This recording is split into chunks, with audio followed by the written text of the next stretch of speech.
sa pagpapatuloy ng ating istorya. Sa gitna ng mataong lansangan, isang kakaibang enerhiya ang pumalibot sa lahat, parang nahipnotismo ang mga tao, mistulang mga tauhan sa isang engranding palabas, pero hindi nagatubili si Butler Ying, itinaas niya ang kamay at magsagawa ng isang spell. Sa itaas ng isang rebulto, isang batang lalaking ang may matalim na titig ang nakapansin, agad niyang itinuro si Butler Ying at Pasiga na nagtanong, "Ano ang binabalak mo?"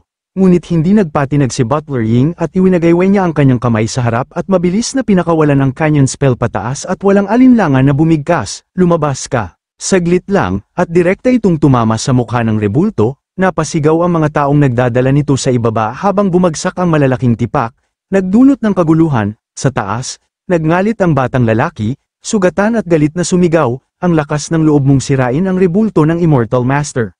Bagaman nawala ng isang mata ang rebulto, tila hindi ito natitinag, sa halip, nagpatuloy ito sa pagcast ng spell, ang mga kamay nito nakapirme habang binibigkas ang mahiwagang mga kataga, at doon nagsimula ang mas matinding kaguluhan, isang hindi maipaliwanag na puwersa ang damaloy sa katawan ng mga tao, na tila nagpapaslang sa kanila ng kakaibang kapangyarihan. Sa kanilang noo, lumitaw ang pulang marka, tanda ng isang sumpa.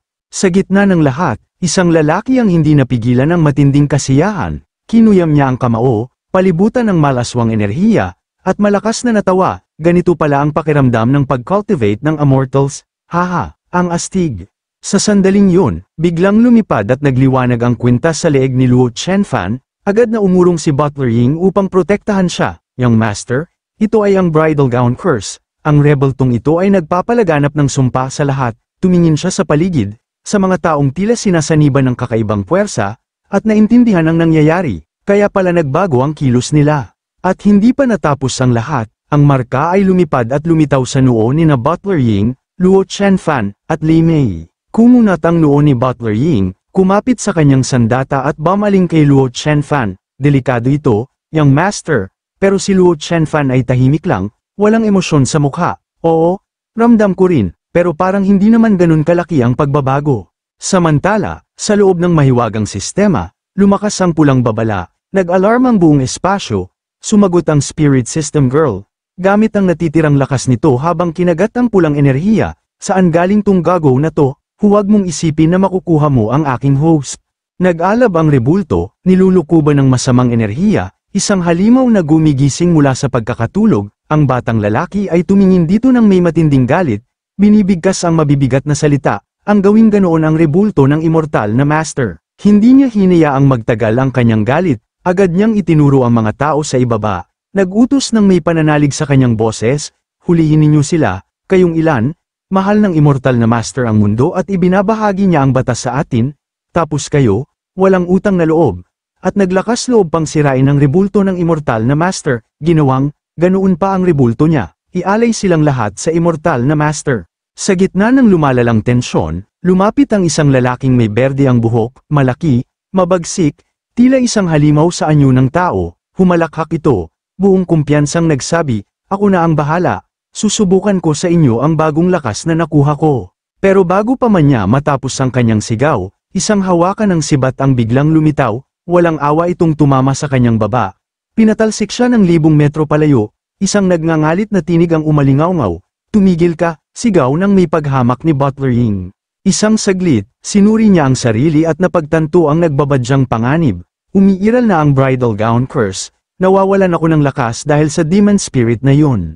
Ngunit ang laban ay hindi pa tapos, sumugod ang isa pang lalaki, puno ng determinasyon, inutusan ng kanyang mga kasama, lumalaban siya, sabay-sabay natin siyang hulihin, nakatingin sa atin ang Immortal Master. Ngunit walang takot si Butler Ying, isang mandirigmang hindi natitinag, hinagis niya ang sibat, isa-isa niyang pinatumba ang mga kalaban, ang isip niya ay puno ng pagdududa, sa cultivation level ng demon spirit na yun, hindi dapat siya kayang gumamit ng malawakang bridal gown curse, hindi ba siya natatakot na masira ang sarili niyang katawan? Habang umaatikabo ang labanan, nanatiling pulang-pula ang mata ng rebulto, nagliliyab sa kasamaan, ngunit sa sandaling yun, ang tingin nito ay bumaba, tuluyang tumutok kay Luo Chenfan, na tahimik na nakatayo sa gitna ng lahat, ang marka sa kanyang noo patuloy na kumikinang. Sa loob ng kanyang katawan, ang Spirit System Girl ay hindi nagpahuli, ipinagdampi ang kanyang mga kamay sa harap, nag-aapoy sa matinding galit, huwag mo kaming maliitin, itinaas nito ang mga kamay. Malakas na ipinahayag ang hatol, dito na nagtatapos ang misyon. Sa isang iglap, lumitaw ang system interface, nagulat si Luo Chenfan habang sunod-sunod ang mga mensahe na nag-pop up. Ang host ay nawala ng vital energy nang walang kalaban-laban, ngunit nakatanggap ng dobleng panibagong lakas. Ngunit sa halip na matuwa, sumiklab ang galit ni Luo Chenfan, huwag mong gawing duo chi ng laban ang katawan ko, sigaw niya sa system. Samantala, ang kinusat lamang ng Spirit System Girl ang noo nito, nagngangalit sa kawalan ng paggalang, huwag mo kaming maliitin, sigaw nito. Huwag niyong apihin ang system dahil lang mahirap ito. Sa labas, patuloy na lumalaban si Butler Ying, pagod na pagod ngunit hindi sumusuko. Ang sibat niya ay naging sandigan ng kanyang determinasyon. Sinubukan niyang mag-chant, prosper ang flames. Ngunit sa isang iglap, kumislap ang marka sa kanyang noo, pinigil siya. Parang may hindi nakikitang tanikala na nagbibigki sa kanyang kapangyarihan, nang hina ang kanyang katawan, napilitan siyang itukod ang sibat sa lupa upang manatiling nakatayo. Napansin ito ng mga kalaban, hindi na niya kaya, sabay-sabay na tayo, sigaw ng isa, at sa isang iglap, sumugod silang lahat. Palingon-lingon si Butler Ying, namumuti ang mukha sa pagod at desperasyon, delikado, ang bilis maubos ng primordial energy ko. Sa sandaling yon, isang batang babae ang tumalon sa harapan niya, si Qinghe, matapang siyang hamarang at sumigaw, tigil, nilinlang kayo ng mga salita ng Immortal Master. Mula sa karamihan, ang batang lalaki ang malakas na sumigaw, ang tingin nito ay matalim, punong-puno ng paniniwala sa Immortal Master, mukhang kasabwat ka rin ng mga to, aniya, lahat kayo, sinisira ninyo ang aral ng Immortal Master.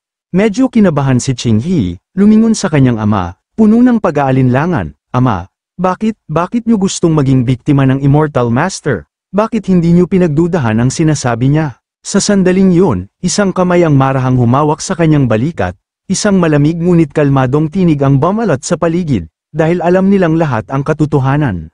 Bumaling si Qinghe kay Luo Chenfan, may pagkalito sa kanyang boses. Bakit? Seryosong tumugon si Luo Chenfan, habang matalim ang kanyang tingin sa paligid, dahil takot silang tumanggi. Takot silang kapag tumanggi sila, at pumayag ang iba, paano nila masisiguro na tama ang desisyon nila? Saglit siyang tumigil, hinayaang lumubog ang bigat ng kanyang mga salita habang inaalala ang kanyang nakaraan, ang nahuhuli, ang pinakamatakaw sa mundo. Kapag nakita mo na ang balabal, kailangan mo na itong pakainin ng pakainin, kahit kapalit pa ang lahat ng meron ka. Muli siyang tinanong ni Qinghe, umaasang may liwanag sa dilim, wala na bang ibang paraan? Mabilis na tumugon si Luo Chenfan, habang ngumiti ng bahagya, meron, syempre, sa narinig. Agad nagtanong ang bata, ano yun? At sa isang iglap, malamig na bumagsak ang sagot ni Luo Chenfan, walang ibang solusyon kundi mag-relax lang. Nang marinig ito, nanlaki ang mga mata ni Qinghe, parang isang bangin ang bumukas sa kanyang harapan, habang ang spiritual energy system ay tila nawala ng gana sa lahat habang nakataas ang kanyang kilay. Sa sandaling yon, napakunot ang noo ni Qinghe, nanlaki ang mga mata at muling nagtanong, palayain ang lahat, young master, ganoon ba talaga kadali yun? Ngumiti si Luo Chenfan at marahang ipinaliwanag, maliit na bata, ang pagpapalaya ay hindi isang simpleng hakbang, sa marami tao, ito ay isang panghabang buhay na laban, isang bagay na mahirap bitawan kahit pilitin. Isang lalaking may asul na buhok ang nag-uumapaw sa galit, nakaturo siya kay Luo Chenfan, nagngingit-ngit, ano ba ang alam mo? Suot mo'y mamahaling damit na may berda, may tagapag-alagang cultivator, isang buhay na puno ng karangyaan, hindi mo kailanman maiintindihan ang mga katulad naming walang pag-asang makapasok sa landas ng immortalidad. Hinawakan niya ang kanyang ulo, ang kanyang tinig puno ng pait, lahat ay para sa isang salita, immortal. Inubos ko ang aking yaman, iniwan ako ng aking asawa at mga anak, lahat para lang makapasok sa immortal na sekta, at ano ang kapalit? Tumigil siya sandali. Hinayaan ang matinding alaala na bumalik, sinabi sa akin ng Immortal Master, walang kwenta ang iyong talento, hindi ka maaaring mag-cultivate ng immortalidad, umalis ka na, huwag mong sayangin ang iyong oras. Napuno ng galit ang kanyang mga mata, at ang kanyang tinig nagngangalit sa dalamhati, isang buhay na pagsisikap, tinawanan lang ng isang batang may 4 na salita, alam mo ba ang pakiramdam ng ganito? Isang walang katapusang paghihirap, parang hindi ko na kaya. Sa kabila ng kanyang puot, nanatiling kalmado si Luo Chenfan, bahagyang ngumiti ito at malamig na nagsabi, ayos, congrats. Naguluhan ng lalaki, ano? Tinitigan siya ni Luo Chenfan, walang bahid ng awa, Matagal mo nang pinapangarap ang daan ng immortalidad, at ngayon, nararanasan mo na mismo ang sakit ng pagiging isang cultivator. Hindi ba ito ang pinakamalaking tagumpay mo? Binabati kita. Nagsimula na namang umalpas ang galit ng lalaki. Hindi sapat, hindi pa ako nasisiyahan, kailangan kong maging mas malakas, kailangan kong hanapin ang immortal sect na nagtapon sa akin noon, para pagsisihan nila, kailangan kong hanapin ang pamilya kong iniwan ako, para malaman nilang nag-cultivate ako para sa immortalidad. Samantala, sa gilid nanlumo ang ekspresyon ng ama ni Chinghe. Sa sandaling yun, bigla siyang napahinto ang lalaking may berdeng buhok, tila may naisip, habang hawak niya ang kanyang mukha, gusto ko pa, ako? Si Luo Chenfan ay tumawa ng bahagya, nag-udyok, kita mo, sinabi ko sa'yo, ikaw ay pagkain lang. Sa sandaling yun, mabilis na sumugod ang lalaki, kasabay nito, dumagundong ang sigaw ng kanyang galit, papatayin kita. Mabilis ang naging reaksyon ni Butler Ying, young master, agad niyang itinaas ang kanyang sibat. Ngunit bago pa niya magamit ito, isang matinding suntok mula sa ama ni Chinghe ang tumama sa kanya, dahilan upang siya ay lumipad palayo. Nang makita ito, napasig-awa sa tuwa si Chinghe, ama. Pinagmasdan ng ama ni Chinghe ang kanyang kamao, nagmumuni-muni, ang pag-cultivate ng immortalidad, isang bagay na talagang nakaka-interes, sa lakas kong ito ngayon, kayang-kaya kong talunin kahit isang oso sa bundok, hindi ko palubos na naiintindihan ang ibig sabihin ng pagiging pagkain, na binanggit ng young master, pero may isang bagay akong na-realize. Napuno ng emosyon si Chinghe, tumakbo patungo sa kanyang ama, mahigpit itong niyakap, ngumiti ang ama ni Chinghe at marahang hinaplos ang ulo ng kanyang anak. Ang totoo, anak, hindi naman ako naghahangad ng marami, ang nais ko lang, ay mabuhay ka ng maayos, at sana, magkaroon ako ng lakas na protektahan ka palagi. Pero, ano nga ba talaga ang tunay na kahulugan ng immortalidad? Habang nagsasalita, unti-unting natutuyo ang kanyang katawan, ngunit sa kabila ng lahat, nanatili siyang nakangiti, wala akong pakialam. Nang makita ito, napakunot noo si Luo Chenfan, pinagmamasdan ang kakaibang pangyayari. Sa gilid, gumapang mula sa mga guho ang lalaking may berdeng buhok, tumatawa ng malakas, pinarusahan ka ng immortal master. Ngunit bigla siyang napatigil, sa harapan niya, at sa harapan ng lahat, unti-unting nauubos ang buhay ng mga tao, kasama ang kanilang spiritual energy, nagiging mga bangkay silang naglalakad, mga nilalang na tila wala ng kaluluwa. Delikado ito, sigaw ni Butler Ying, agad na umupo upang subukang ipunin ang kanyang spiritual energy. Kasabay nito, lumitaw ang spirit system girl, may babala kay Luo Chenfan, mag-ingat ka, mukhang tina-target ka na ng taong to. Ngunit nanatiling tahimik si Luo Chenfan, nakatitig lamang sa spirit system girl, tila naguguluhan. Naiinis, sumagot ang spirit system girl, bakit mo ako tinitingnan ng ganyan, ako na nga ang tumutulong sa'yo para maibalik ang iyong primordial energy. Tapos ako pa ang lumalabas na masama. Sa gitna ng tensyon, isang malamig na tinig ang umalingaw-ngaw. Walang katapusan ang espiritual na diwa, sigla at kaputian. Sa parehong sandali, si Chinghe, na ngayoy puti na ang mga mata, nananatiling walang galaw, habang ang kanyang ama ay desperadong sumisigaw, anak, anong nangyayari sa'yo? Sa di kalayuan, tumawa ng malakas ang lalaking may berdeng buhok. Hindi ko akalaing ganito kabait ang langit. Binigyan ako ng pagkakataon na makilala ka ngayon, napakabihira ng iyong talento sa pag-cultivate ng immortalidad. Mabilis na laminggalinga si Luo Chenfan, bumantong hininga at malamig na nagsabi, pagsasamantal plus psychological control, talagang napakalupit mo.